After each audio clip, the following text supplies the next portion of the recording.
bana na ngai bazali mbongo za na biso te kasi bajeune bazali badirigant na biso bazali bajeteke na biso bazali bapied gauche bazali biso banso totondi awa boni tokoka soko tokoka te malamu nde toconcrétiser volonté ya tata nzambe na nkolo yesu mosantu donc tosengi na mamotambulisa faculté et que le mois prochain soko na azali na mobembo te tokoya kotia libanga totia libanga mpa totozonganda kwa nzambe tokotika yango lisusu ndenge boye otende etikala pwelele ndenge nalobaki mbuka oyo ifo ezala mbuka kitoko mayele solo bozala koyizwa kasi nga nalingi mayele ebomani na nzete te me ebomani na mutu ndenge mayele mabomani na mutu mutu yango azali composé njutu mpe na molimo donc ekoki na biso tovandaka na mboka oyo ya lutendele tomeka nano komibongisa ezali esika moko solo tokoki kozwa ba avantage ebele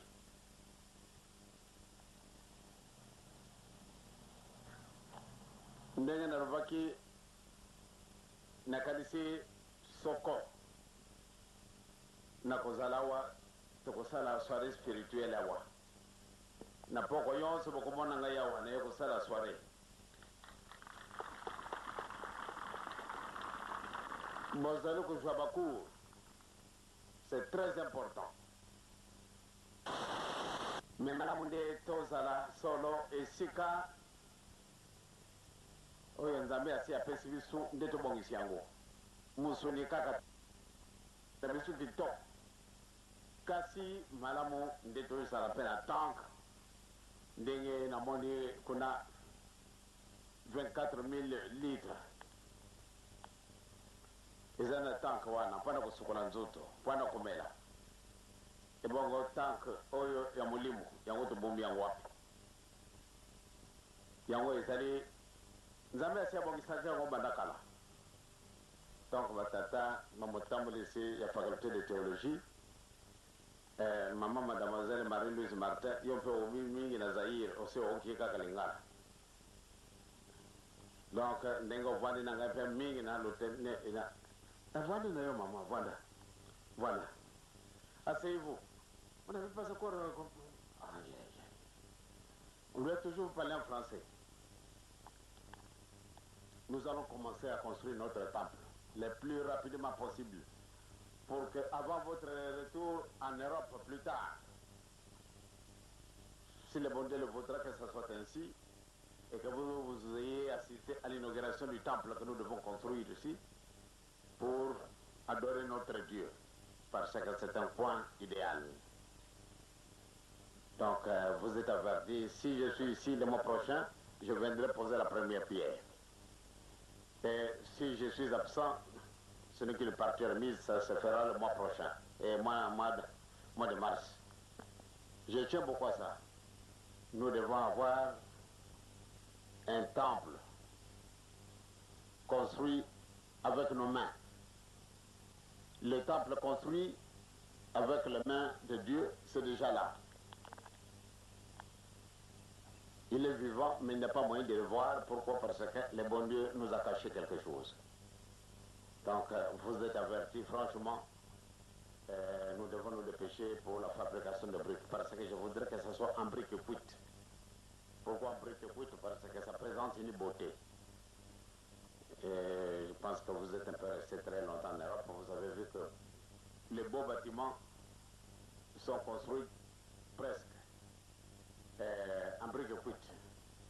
Ça coûte simplement la volonté. Selon la faculté de théologie, doit avoir son temple. Parce que le tendré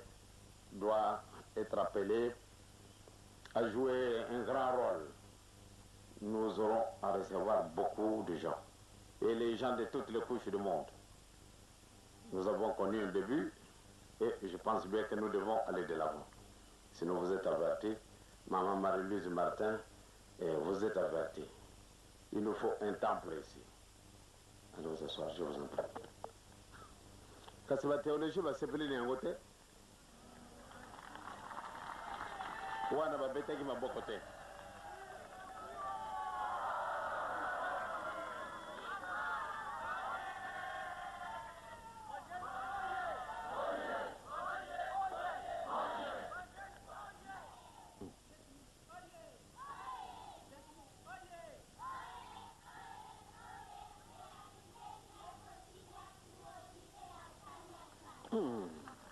Aïe, aïe, aïe.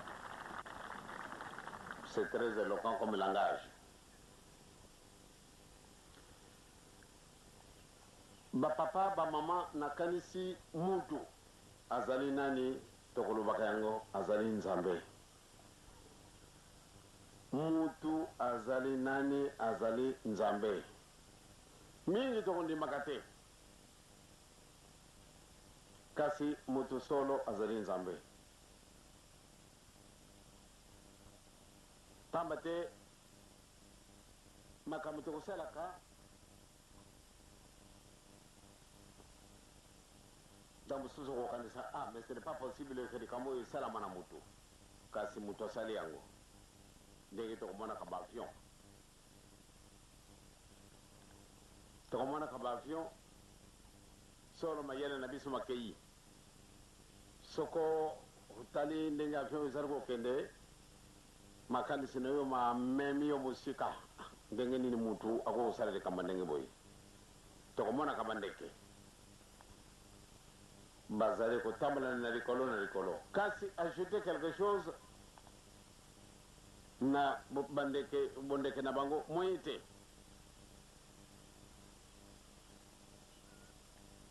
to kamati par exemple lion azali nyama makasi mais ndako oyo akutelaka na bancetre na ye bele yango wana agogo modifie ndako na ye te ndenge wana kaka ndako na ye ezalaka tokamati bamwano ndenge toza kookaka batiaka bandako na bango kona likolo na mbila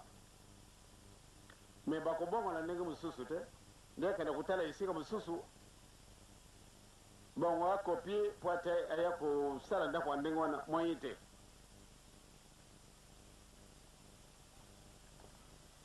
mwa ndeke moko oyo ezalaka na kati na zamba ya tiaka ndako na ye kitoko mpenza soko otali yango vraiment na kati la haute luxe kasi po ate abongo na mpe ndenge mosusu moye te kasi mutu ebie mutu akobongola lelo amoni boye alelo be alingi yango mosusu te ala bongola ndenge mosusu tala bamode ya kolata babilamba kasi na lion moye te po te bongola elamba na ye ubie uniforme na ye moye te ndenge wana kaka ndenge nzambe asalaka ye donc différence ezali ndenge tookalaki tata wanga alobi tata wana azalaki solo administrateur de territoire soko azali kongalawa ayayayayaya otali ye kaka malami bale surtout soko otali mwasi na ye ale fimbo fana konyokola kaka moto mwingi lelo azali surveillant ya papa administrateur de territoire aye soko kitoko azalaki na yango porque ezalaki elamba na ye te mpasi batata tokomonaka bato mindele ebele na kisasa bango bazali na bango mondele te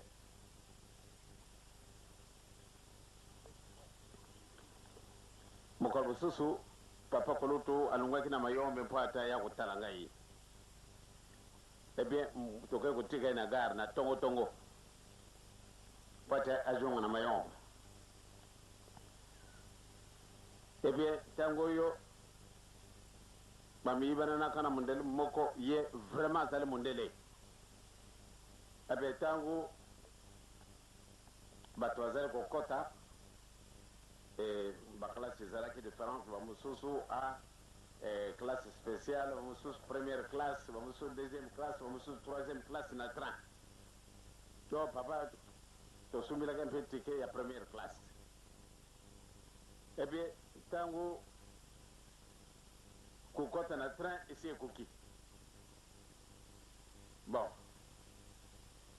bato bazali kobundela mundele wana ya koteka papa kolutu alobi te kobundela yo te lokola place na yo ezali numero te epe tovandi na biso mundele moko amemaki pake moko monene esikasika waleki liboso ya papa kolutu mundele oyo ya kotika ye asiliki afingi mpenza mabe ale mundele yango mpe arespecte tiens yo moninga na ngai mpe ozala pendant la période coloniale yo moninga na ngai mpe ozala kominimize ngai yalobi moninga na ngai wata moninga na yo ozali kaka moto mwindu te soko nalingi nalunguli yo elamba mundele wana okiboy malembe akoti na kati na train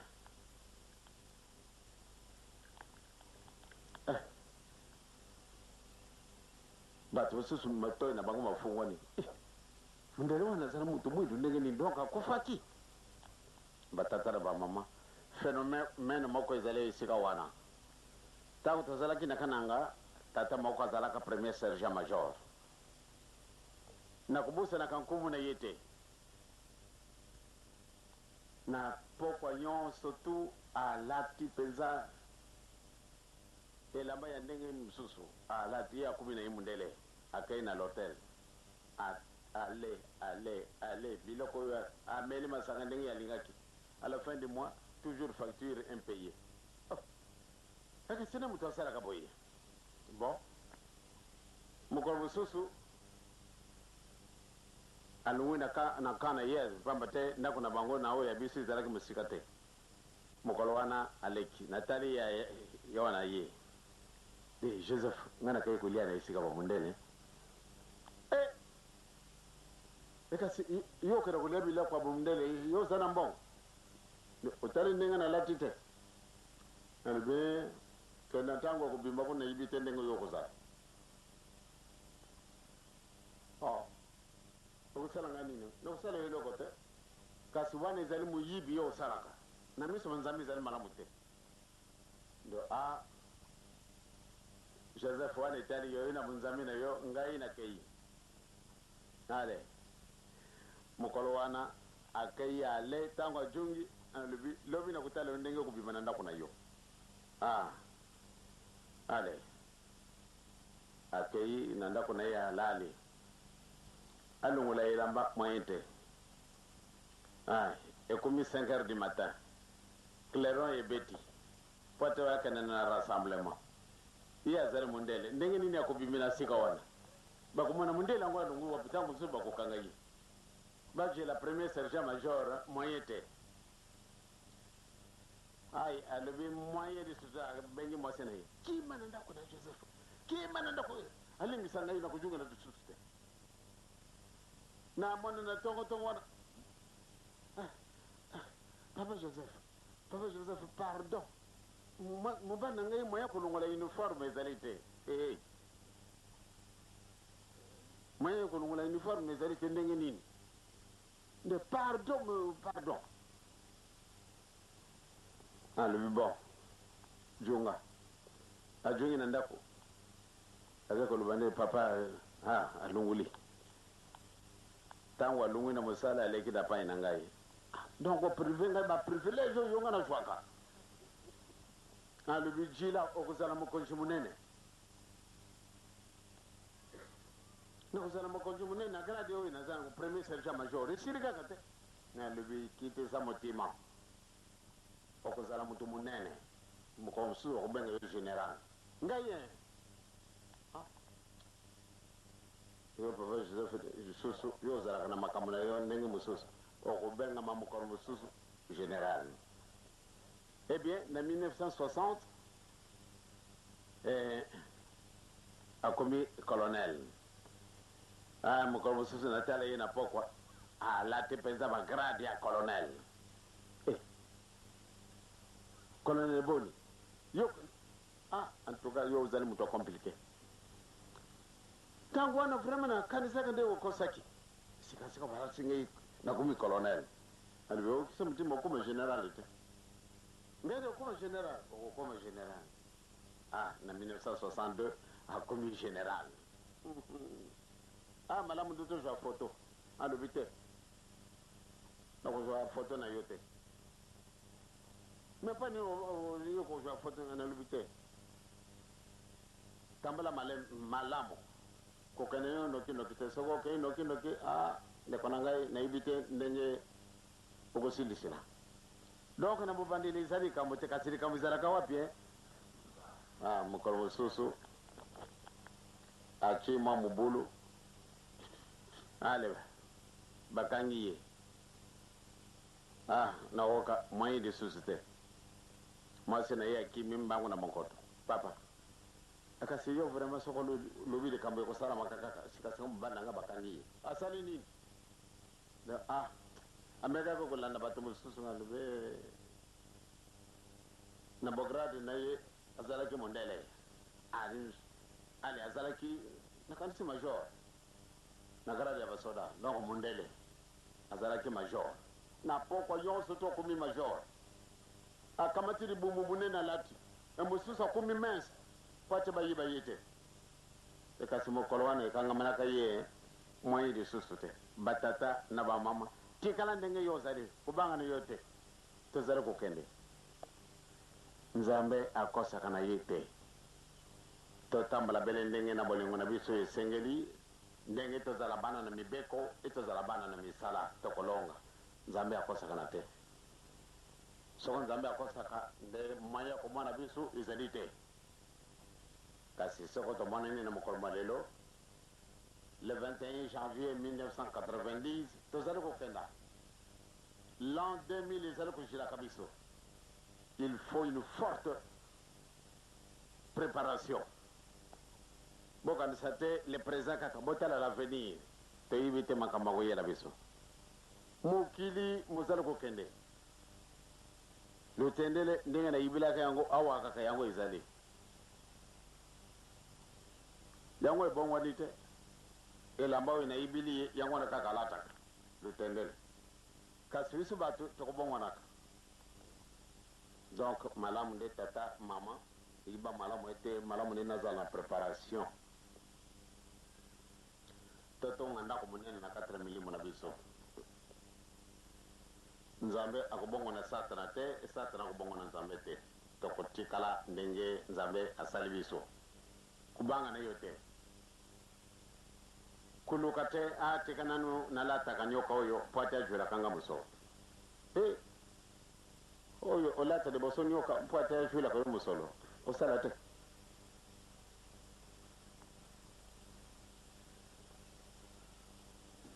tata moko azalaka na yempe azalaki surveillant ay yempe azana nyoka na ye na armoire kabaka ta nyoka ko bumbaka ayaya ale mukol mususu alali surveya kona katana nda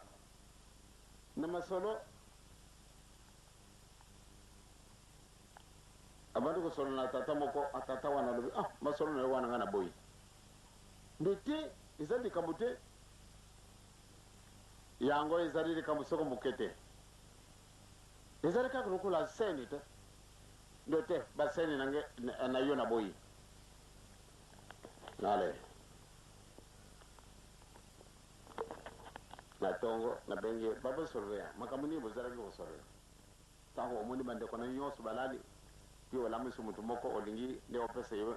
mayena na yo papa na mutu lubi na yo oh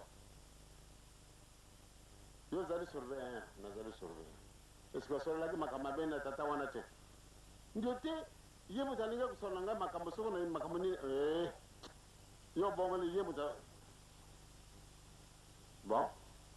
soko jungi le okoyiba kaka ah eleka soko poso moko namoni akomi paralysé natuni nini papa sikasika na kufungula ale kubanga dususu te funguna papa tata moko alibi nkumu na mutu wana abumbisaka nga nyoka moko munene sana ngai nandako ye mutu akuchela kaye mbongo soko azwi mbongo ave kuchia nandako na ye akama chinyoka aye kucheka nalo nandako na ngai nandako na ye okubanga kayete mwasi na yo mwasi na ngai ibite kasi na pesa ki mobeko armoire na ngai toujours fungola izana nga na poche mwasi na ngai afungula te alibi ebongo sikasika di kamone makamwana to solo laki na tata wana yo kaki angu limbisa ngai papa ya solo limbisa ngai kasi ngana lingine na bika bo kana kujungisa nyoka na ye ndo lobi kaka na ye kutika okumemene ndenge nini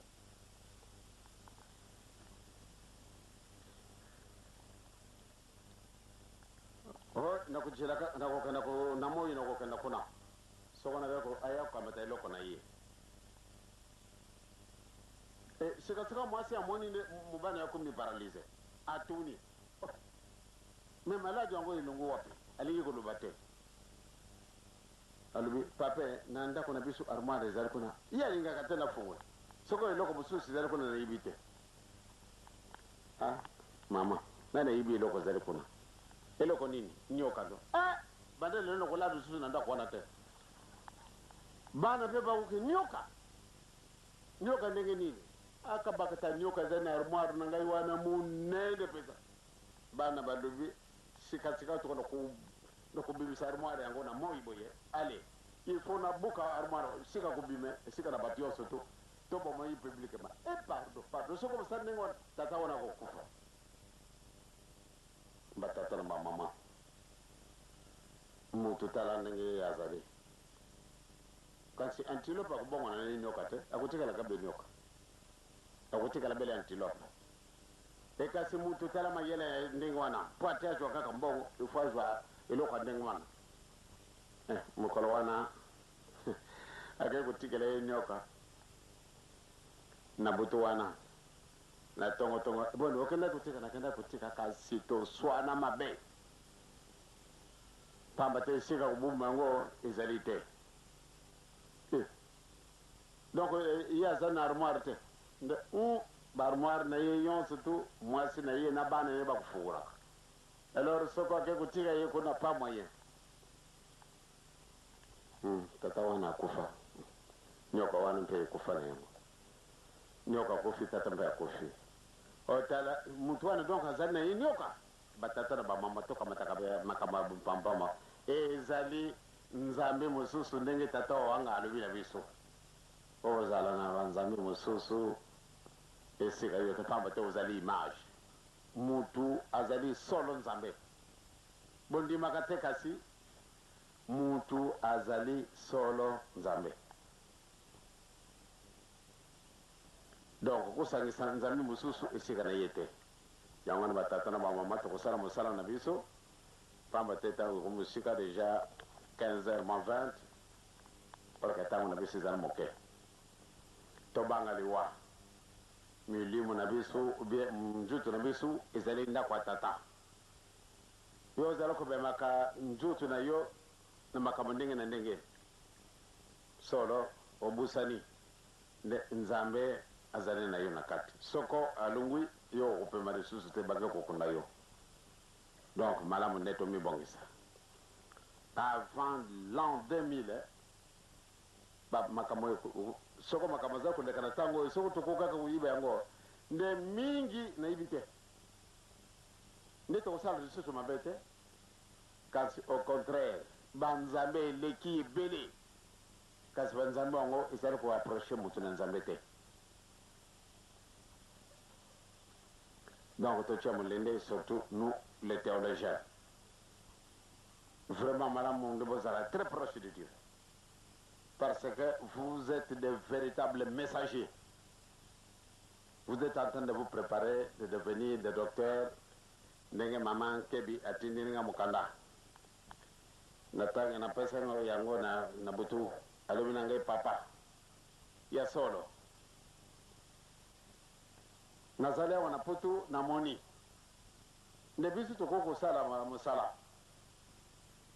mais je constate à moi j'ai certains vides et ces vides on doit nécessairement les combler. Mes frères et sœurs qui sont à la faculté de théologie, on ne sait pas s'ils se rendent compte de la mission à laquelle nous sommes en train de nous démener nuit et jour pour sa réussite. Soko batwana bazalaka na faculté de théologie bazala koyiba te mais tozali na likambo moko monene ye alobi papa soko nalingi natika ye kona yekola makambo mosusu oyo etali tata nzambe en tout cas ye amimoni nde azali nganga nzambe ya solo lokola papa dia kano atelefone ngai alobi bapesi ngai paroisse à Genève ndenge na dirige paroisse à Genève mais malheureusement je dois rentrer. Mais tomoni était soirée spirituelle bini bozala kosalaka maman kebi asalaki yango tomoni nde bokesani bokomi na biso et tolingi nde to renforcer soirée spirituelle. Oh maman kebi azali théologienne ndenge nini bomoni nde akomi tata da kano lobi solo différence ezali eko dafe na putu bamoni soko otelemi isika olongwi na kati na faculté de théologie Kimbangisi basi bayibi ete yo ozali très proche de Dieu malgré bini moko bazali komiyiba kate. Donc préparez solidement votre avenir, vous serez fortement interrogé et si vous ne réussissez pas suite à votre négligence, eh bien je crois que ce serait une complication pour vous. Donc tosala makasi nzambe alingi biso mutu azali nzambe. Donc yo théologien vous êtes nzambe tout à fait spécial vis-à-vis de papa ngai na yekole na ngai te bino oyibi bible banda na Genèse ti kono na suka ba verse yo surtout kamati yango ti sika mokwale osali préparation d'un repas spirituel et spécial. Donc, vraiment, il vous faut une solide préparation. Soyez très proche de Dieu. Très, très, très proche de Dieu. La place où vous êtes, vous l'ignorez. Moi, j'ai beaucoup bénéficié ici. C'est pour cela que j'ai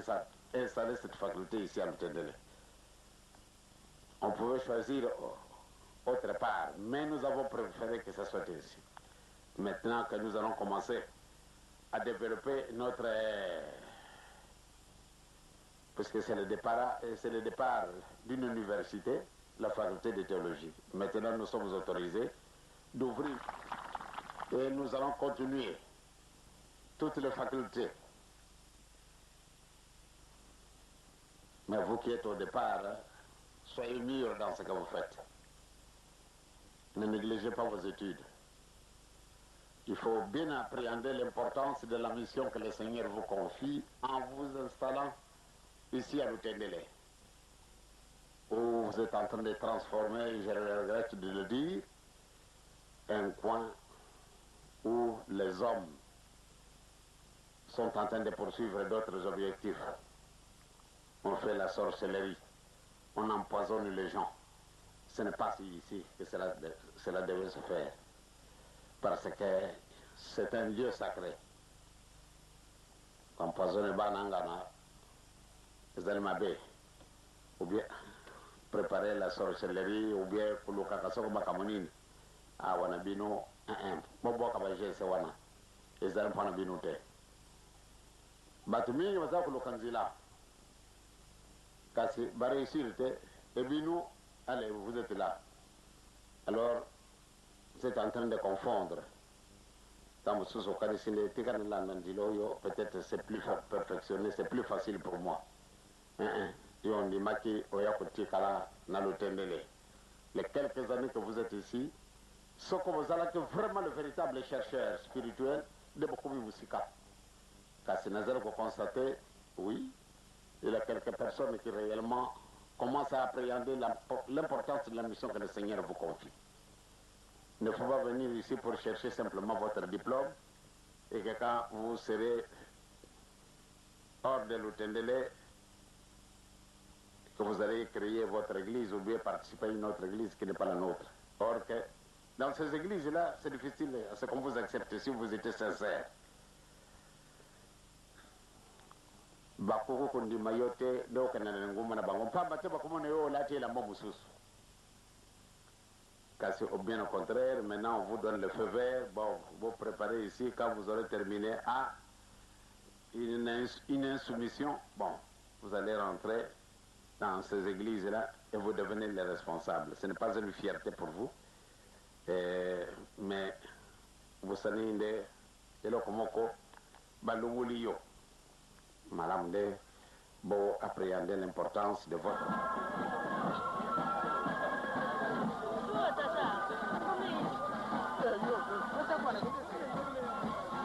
Salami pambate elma molimu nalika mabonzoto mokonzi ya lingomba kimbangiste na mokili mobimba biso bapanzisango ya yo ya radio television kimbangiste topusani penepene na yo simena milulu minene oyo ezalaki na Kinshasa le 22 juillet pona bobimi ya tata Simbo Kimbangu solo na boloko toye na mbanzo mikanda le 2 octobre tulingiye banana na bandimi boni ozali malamu na kombo tata mwana pe tata molimo santo ngai naza malamu ndenge olobele yango le 22 juillet kolowana nazaki na esengo mingi oyo bankoko balobaka batata na biso mpe bauti koloba yango esalami pamba te eza likambo molimo na likambo bonzoto ye moko kuna na prison na Katanga le 4 octobre 51 abimine libanda na bulangeti na ye alobi boloko na ngai isili directeur alobi zonga na boloko ye alobi na kozonga lisusu te po soki totali boloko ya liwa bakatilaka ye le 3 octobre 21 maintenant le 3 octobre 51 30 ans. Alors, les 4 abimi. 4 wanande alobi na kozonga lisusu te. Poloko nangana. Isili ndenge toyokana ki na nkolo na ngai oyo atindaki ngai. Donc sengo mingi wanande ezalaki ye na nkolo Yesu. Sikawa oyo esalamaki le 22 juillet ezalaki lokola kokokisa na bonzoto ye pe alobaka yango ke bango bakangi ngai bakotinga na boloko bango kaka pe bakobimisa nga na ntango wana toloba leta pour depuis 50 atikala so na bonzoto oyo te biso toyebi ke abima mais nakokokisa likambo azalaki kaka na boloko nde esengo yango wana lokola likambo esili papa likambo esili mokolo yango lete mpe asungaki biso pamba te mokili mobimba balandaki yango na chaîne nationale na biso RTNC kasi likambo ekamwisi bato papa Mfumalongo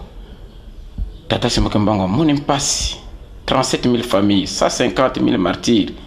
lingombe nyokomi mais olingi kosenga mbongo te pona nini ozalaka na besoin mbongo te pa likambo ya kolinga mbongo eza likambo molimo mosantu basombaka ye te batekaka pe ye te eza likambo molimo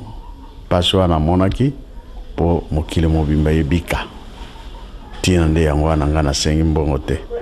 soki nasengi mbongo nabebisi Son Eminence tomonaki ndenge okomaki na Mbanza Ngungu ndenge yo moko yebeli pe na Mbanza Ngungu tango yo komi na Mbanza Ngongo omoni bandimi na yo ndenge batondela na Mbanza Ngongo impression na yo ezalaki boni esengo ya mingi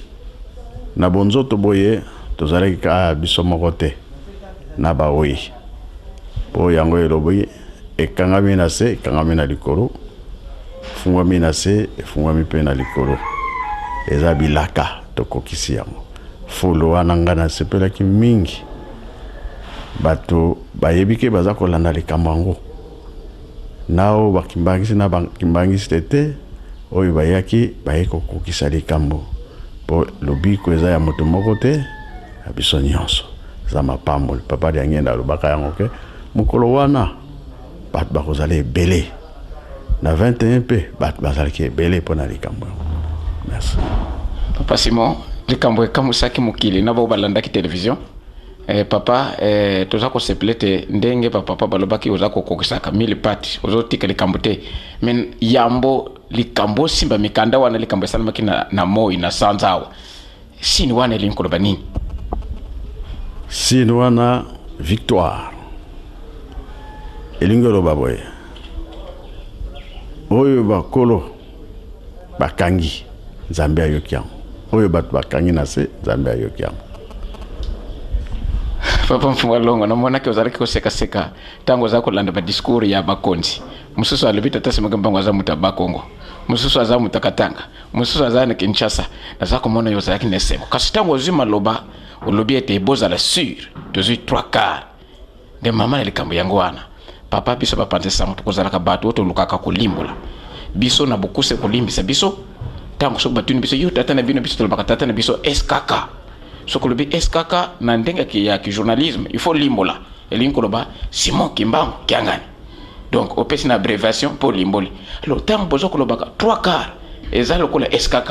ndimbola nango bato bazako yeba te 3/4 wana papa elinkoloba nini ndinga nini wana eza na kati makamu nini eza na 3/4 koya ya nkolo Yesu alongaki mokili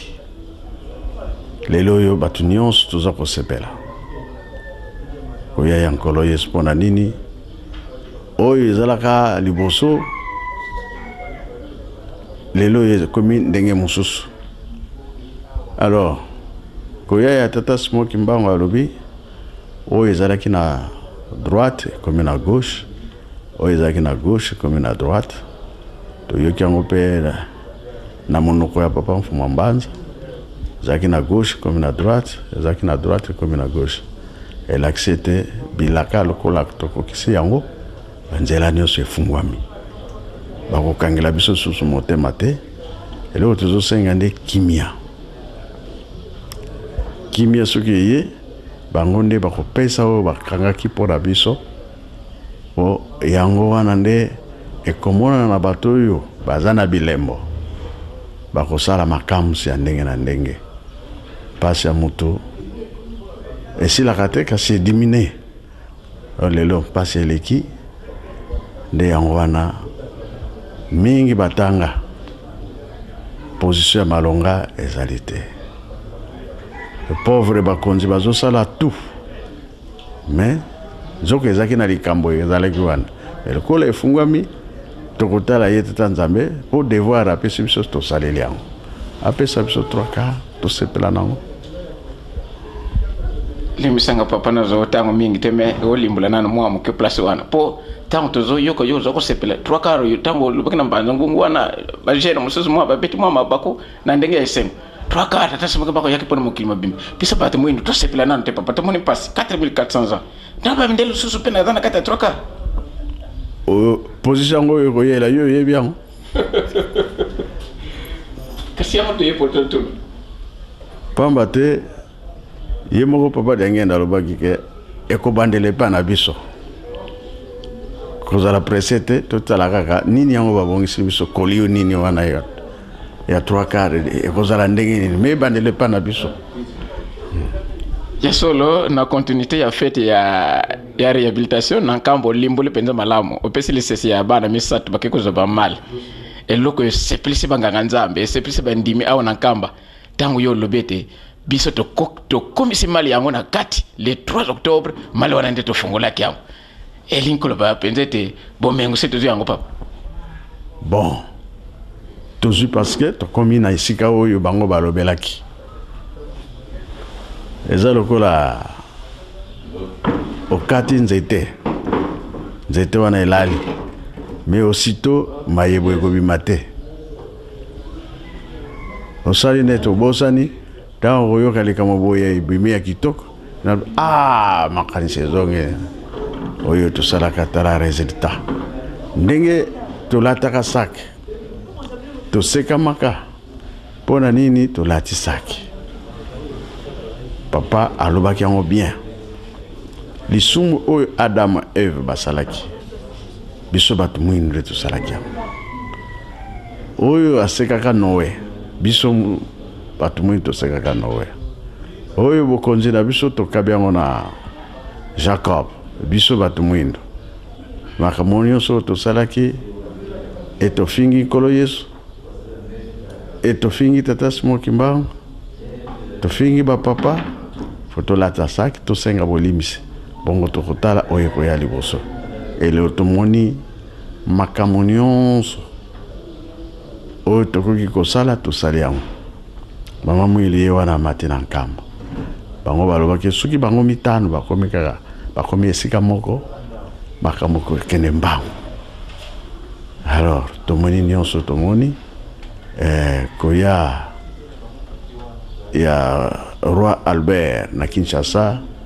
na jubilé na 2010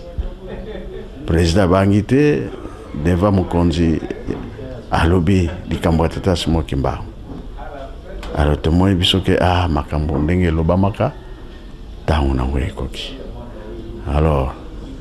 apesi médaille héros tomoni kaka ke tozali kokende nde kosenganga nasengaki refusé ya procès mpo tosisa likambo Manza Ngungu alire wana ekontinue mpo soki tolongi nzambe mpe akotika biso pamba te mpo kopesa nyonso mpo tokokisi mokano bango basepeli biso tosepeli likolo nde efungwamaki ndenge moko na 21 ntango tata Simoki Mbangu akendaki na groupement ya Nzundu alors ye alobi na ye nzambe apesinga mosala nasala na mabele na yo olobi nini ye abeti toloke nandimi napesi kingo na ngai nakangama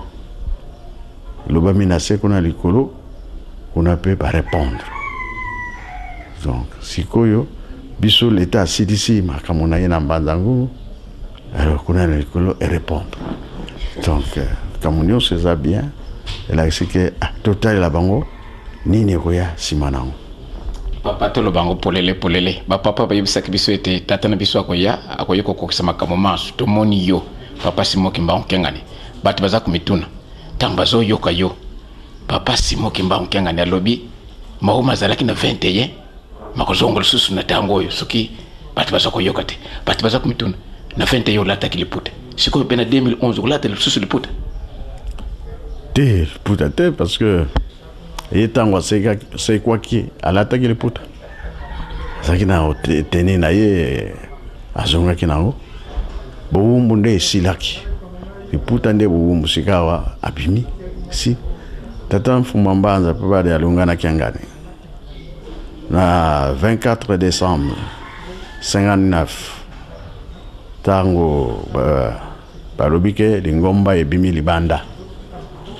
ye banda kokola na ye kilote tokomi na 60 cercueil ye alors ye akontinue bakilote na ye alors bapapa sikoyo bakomi kolakisa bango ke bango sikoyo bana tata Simoki Mbangu bakotambusa biso lingomba ekomi na maboko na bango alors ntango ezali ke fete ya monene papa na kilote papa Mfumalo papa Dangenda azosala remarque papa Kulutu azosala remarque na papa de Alungana bango balobi boye mais papa mais boloko na biso esili yo papa de Alungana mpona nini yo ozolataka kilote oyebi te ke boloko si esili akwani mutu azongi na ndako ke ko changer alati pantalon na costume ti cravate na ntango wana bacravate ezalaki alors papa kulutu papa de angenda basepelaki boye nde malamu parce que prison esili ndenge moko na tata Mokima ntango prison esili atiki biso aye kobimela bato na bilamba oyo ezali ke normal veste makambo wana nyonso nga nalobi bongo papa mutuna oyo bato baza kozela yango mingi ntango obimi na boloko na le 3 octobre bapoliticien se balobi yango ata obomba makame bapoliticien balobi yo kaka moto akalakala ozalaki na 21 ozongi lisusu ntango obimi na boloko bakestion mibale papa nazotuna question